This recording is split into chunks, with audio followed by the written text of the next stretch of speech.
కానీ సెలవు పెట్టారు, డుమ్మ కొట్టారు. కానీ ఈరోజు గౌరవ ముఖ్యమంత్రి చంద్రబాబు నాయుడు గారు ఏం చెప్తారని వినేదానికి పెద్ద ఎత్తున ఇక్కడ తరలి వచ్చిన యూరోప్ ఎన్ఆర్ఐ టీడీపీ సభ్యులందరికీ పేరు పేరున నా హృదయపూర్వక నమస్కారాలు.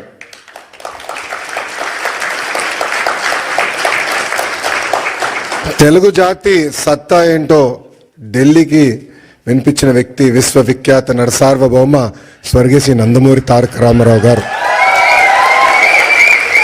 తెలుగు జాతి సత్తా ప్రపంచానికి వినిపించిన వ్యక్తి మన ప్రీతమ నాయకుడు చంద్రబాబు నాయుడు గారు. చంద్రబాబు నాయుడు గారు ముఖ్యమంత్రి అయినప్పుడు కరెక్ట్గా నేను 8th క్లాస్లో ఉండే. నాకు ఇప్పుడు కూడా ఆ 10 సంవత్సరాలు 94, 95 నుంచి 2004 వరకు మనం ఒకసారి చూస్తే ఒక్క ఫోటో సమ్మప్ చేస్తుంది ఆయన పరిపాలన. న్యూయార్క్లో వర్షం పడుతున్న సమయంలో ఆయన చేతిలో ఒక ఫైల్ పెట్టుకుని, చంకులో ఫైల్ పెట్టుకుని బ్యాగ్ మోసుకుంటూ నడుస్తూ ఉంటారు ముఖ్యమంత్రిగా. ఆనాడు ఆయన విజన్ 2020 అంటే చాలామంది ఎగతాళి చేశారు. కానీ ఈరోజు తిరిగి వెళ్ళి హైదరాబాద్లో చూస్తే ఆయన చెప్పిన ప్రతి మాట ఈరోజు నిజమైంది.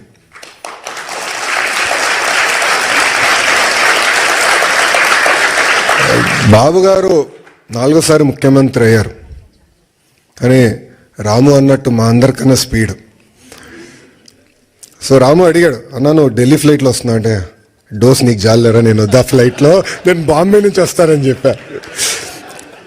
కరెక్ట్గా విఐపి లాంచ్లో దిగిన తర్వాత అడిగా రాముని, ఎలా ఉందిరా ఫ్లైట్ అంట, అన్న పడింది నాకు అన్నాడు.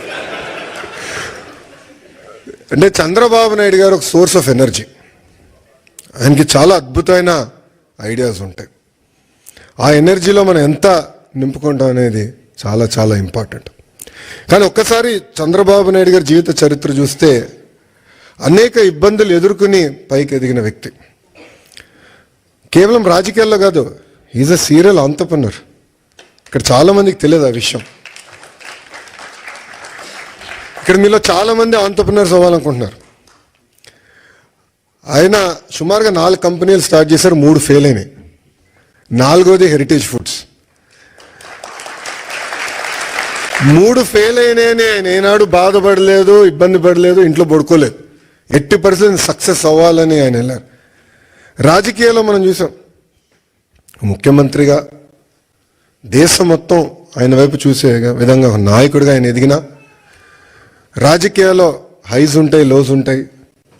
ఆయన ఎప్పుడూ ఆయన హైని లో ఎటు తీసుకున్నారు అట్టనే తీసుకున్నారు.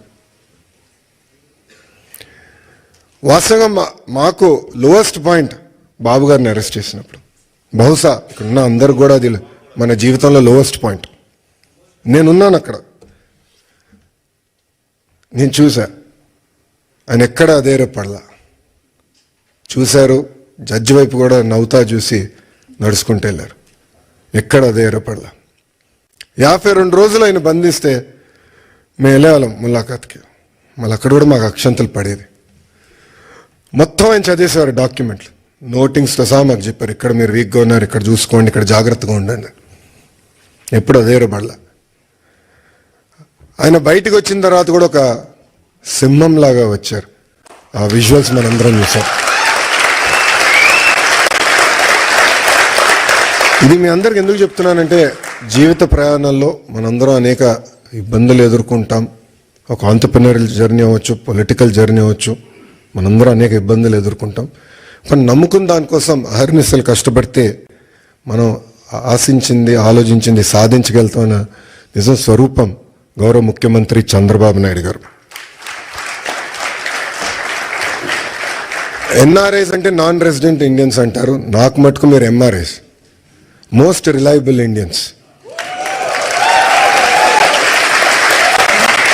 మీరు యూరోప్కి వచ్చి దశాబ్దాలైనా మీ మనసు ఎప్పుడు ఆంధ్ర వైపు ఉంటుంది.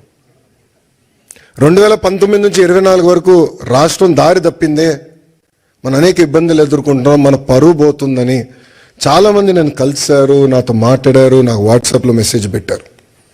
వాళ్ళందరూ ఒకటి చెప్పా, కలిసికట్టుగా పోరాడితేనే ఆ సైకోని మనం తరిమి కొట్టచ్చని. అది చేసి చూపించాం, కలిసికట్టుగా సాధించాం. 93% కాదు రాము, 94% సీట్లు మనం గెలిచాం, 1% తగ్గించాం. అది మనందరి కృషి. ఆ 5 సంవత్సరాల్లో ఇక్కడున్న మీ అందరి సహకారంతో అనేక సంక్షేమ అభివృద్ధి కార్యక్రమాలు కూడా మనం చేశాం. అమరావతి ఉద్యమం కానివ్వండి, దాని తర్వాత ఇప్పుడు చూపించినట్లు యుక్రెయిన్లో తెలుగులు ఇరుక్కుంటే వాళ్ళని తిరిగి భారతదేశానికి తీసుకొచ్చి బాధ్యత తీసుకున్నాం. అంతేకాకుండా మన రాష్ట్రంలో ఉన్న తెలుగులకి ఎడ్యుకేషన్లో కానివ్వండి, హెల్త్ కేర్లో కానివ్వండి ఉద్యోగాలు ఉన్నాయి, మీరు ట్రైన్ చేయండి అని చెప్పి పార్టీ ఆఫీస్లో ఎంపవర్